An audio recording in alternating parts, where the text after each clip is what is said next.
Hello friends, कैसे हैं आप सब। उम्मीद करता हूँ आप सब अच्छे होंगे। फ्रेंड्स, आज के वीडियो में हम लोग पढ़ने वाले हैं भूकंप के बारे में। भूकंप क्या है और भूकंप किस कारण से आता है, ये दो टॉपिक पर आज के वीडियो में हम लोग पढ़ने वाले हैं। तो अच्छे से समझने के लिए वीडियो लास्ट तक ज़रूर देखिएगा और अच्छे से समझने का प्रयास कीजिएगा। चलिए, सबसे पहले हम लोग जानते हैं कि भूकंप क्या होता है। देखिए, भूकंप जो है वो दो शब्दों से मिलकर बना है। एक है भू और दूसरा कंप। ठीक है, तो भूमि का कंपन जब होता है तो उसी को कहते हैं भूकंप। क्या कहते हैं? जब भूमि का कंपन होता है तो उसे कहते हैं भूकंप, जिसका मतलब होता है भूमि का कंपन। ठीक है, भूमि में होने वाला कंपन या भूमि के भीतर होने वाला कंपन या हलचल। पृथ्वी की सतह पर अचानक तेज हलचल होने के कारण पृथ्वी की आंतरिक ऊर्जा बाहर निकलती है और जिससे होता क्या है कि भूकंपीय तरंगों का निर्माण हो जाता है। जब तेज हलचल होती है पृथ्वी में तो उससे क्या होता है कि पृथ्वी की ऊर्जा, बहुत सारी ऊर्जा जो है बाहर निकलती है और जिससे तरंगों का निर्माण हो जाता है। और इन तरंगे ही क्या करती हैं कि पृथ्वी की अवस्था में परिवर्तन कर देती हैं। मतलब कि पृथ्वी की जो पूरी संरचना है वो बदल देती हैं। जैसे भूकंप आता है तो क्या होता है, पूरा मकान वगैरह जो है, घर वगैरह जो है वो ख़त्म होने लगता है, मतलब गिरने लगता है। तो इन सब तरंगों के कारण ही होता है। इस परिवर्तन को भूकंप कहा जाता है। देखिए, तरंगे जो होती हैं वो तीन तरह की तरंगे होती हैं। ठीक है, जब भूकंप के दौरान तरंगे निकलती हैं तो वो तीन तरह की तरंगे होती हैं। एक होती है प्राइमरी तरंगे, जिसको पी से दिखाते हैं, और दूसरा होता है सेकेंडरी तरंगे, जिसको जो है एस से दिखाते हैं, और तीसरी होती है एल तरंगे। ठीक है, जिसको लव तरंगे भी कहा जाता है। पहला प्राइमरी तरंगे, दूसरा सेकेंडरी तरंगे और तीसरा लव तरंगे। लव तरंगे जो होती हैं, इन्हें लव तरंगे इसलिए कहा जाता है क्योंकि इसकी खोज जो है HD लव ने किया था। ठीक है, तो इसलिए इसको लव तरंगे कहा जाता है। अब जो प्राइमरी तरंगे होती है उसकी गति जो होती है वो 8 किलोमीटर से 14 किलोमीटर होती है। कितनी होती है? 8 से 14 किलोमीटर प्रति सेकंड। सबसे ज़्यादा गति इसी की होती है। 8 से 14 किलोमीटर प्रति सेकंड की रफ्तार से ये तरंगे चलती हैं। और सेकेंडरी तरंगे जो होती हैं वो 4 किलोमीटर प्रति घंटे, 4 किलोमीटर प्रति सेकंड की रफ्तार से चलती हैं। ठीक है, और लव तरंगे जो है वो 3 किलोमीटर प्रति सेकंड की रफ्तार से चलती हैं। तो सबसे ज़्यादा जो नुकसान होता है वो प्राइमरी तरंगों से ही होता है। चलिए, अब चलते हैं, जानते हैं आगे।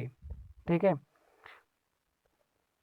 और जो एक और चीज़ जान लीजिए कि भूकंप के जो भूकंपीय तरंगे होती हैं उसको मापने के लिए सिस्मोग्राफ नामक यंत्र को उपयोग किया जाता है। ठीक है, सिस्मोग्राफ नामक यंत्र का उपयोग किया जाता है।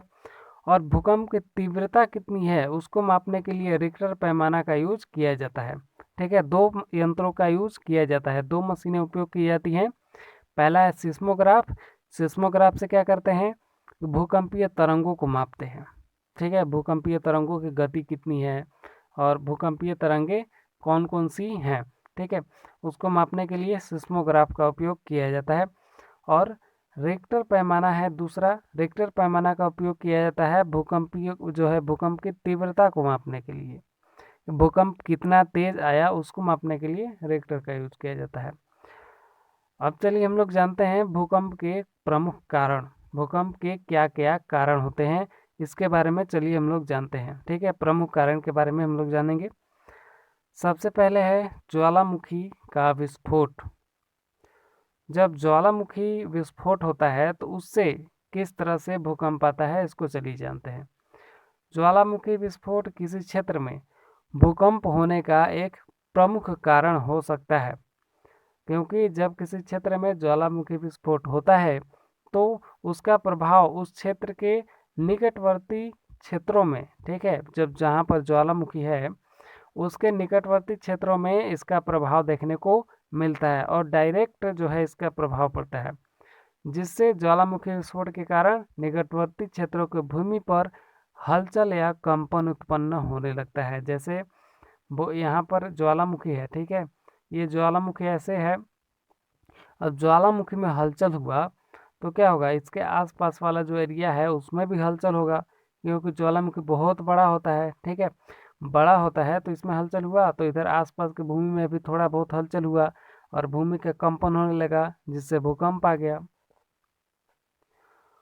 ज्वालामुखी विस्फोट के प्रभाव आने वाले क्षेत्रों में भूकंप का प्रभाव अधिक और कम दोनों होता है। मतलब कि अगर ज़्यादा जो है ज्वालामुखी विस्फोट हुआ तो ज़्यादा जो है भूमि का कंपन होगा, ज़्यादा भूकंप आएगा, और कम हुआ तो कम भूकंप आएगा। ठीक है, तो ज्वालामुखी जो विस्फोट होते हैं तो उसमें कम या ज़्यादा दोनों प्रकार के भूकंप आ सकते हैं। ठीक है, ये ज्वालामुखी पर निर्भर करता है कि किस तरह का ज्वालामुखी है। उसके बाद है भूमि असंतुलन। भूमि असंतुलन, भूमि की विभिन्न परतों के असंतुलित होने के कारण भी भूकंप की संभावनाएं होती हैं।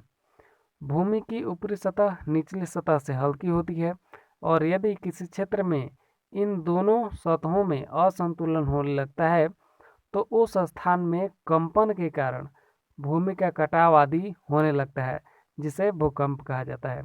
अतः भूमि के असंतुलन के व्यवहार के कारण भी भूकंप आते हैं। कभी कभी जो पृथ्वी की ऊपरी प्लेट और जो है निचली प्लेट में जो है असंतुलित मतलब अवस्था नहीं होती है, असंतुलन उत्पन्न हो जाता है, तो उसके कारण भी भूकंप आ जाता है।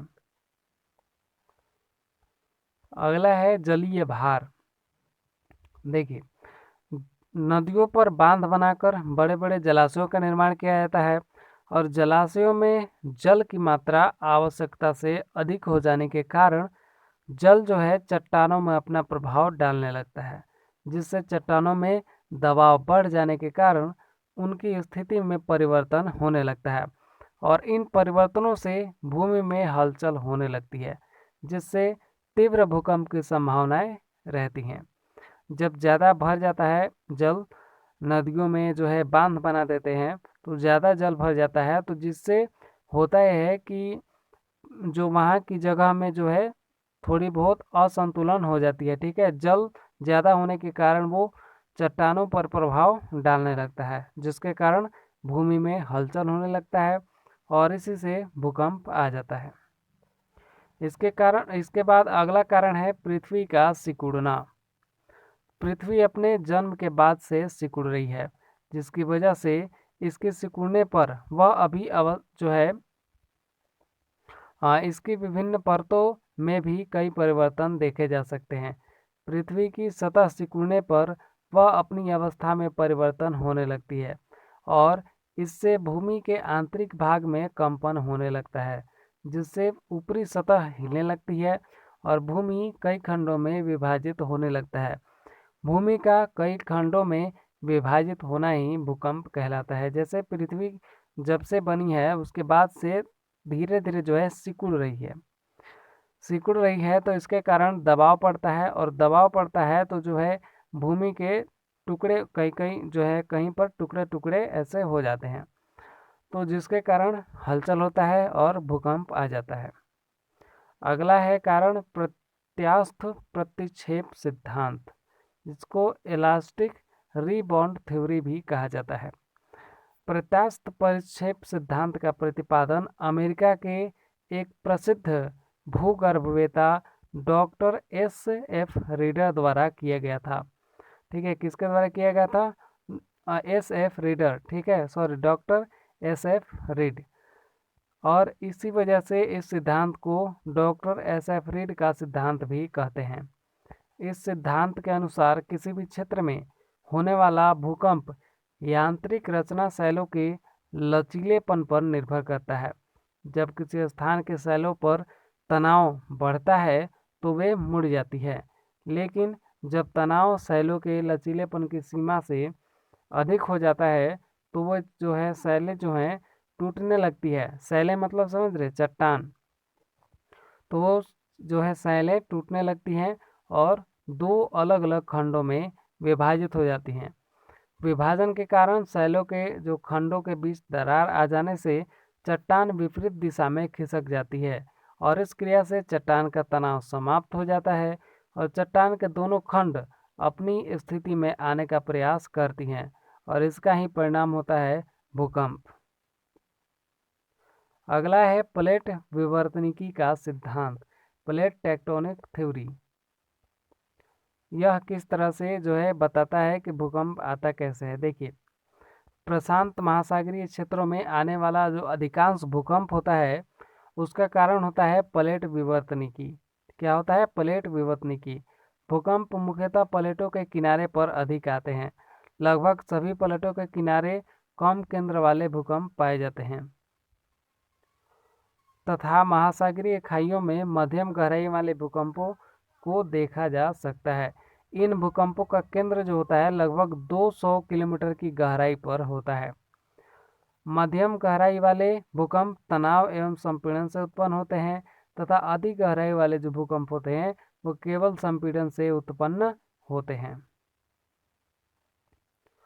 तो आई होप कि आप यहाँ तक अच्छे से समझ गए होंगे कि भूकंप किस तरह से आता है और भूकंप आने के क्या कारण होते हैं। तो वीडियो अगर अच्छा लगा हो तो लाइक ज़रूर कीजिएगा और चैनल पर नए हैं तो सब्सक्राइब जरूर कर लीजिएगा।